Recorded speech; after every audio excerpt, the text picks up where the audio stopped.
الحادث تقول أعوذ بالله من الشيطان الرجيم إنا أنزلناه قرآنا عربيا لعلكم تعقلون. So his question is as follows. He says, is there any non-Arabic words in the Holy Quran? And if there is this against the verse in the Holy Quran in Surah Yusuf, which says, إِنَّا أَنزَلْنَاهُ قُرْآنًا عَرَبِيًّا لَعَلَّكُمْ تَعْقِلُونَ?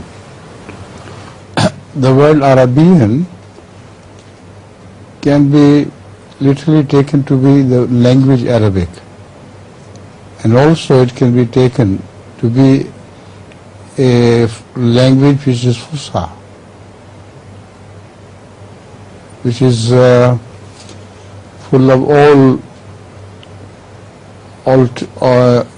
oratorial compliments. So in this sense, it is definitely true that all the words used in Arabic in the Quran are self-explanatory. So even the non-Arabic words occasionally found explain themselves in the context where they are found.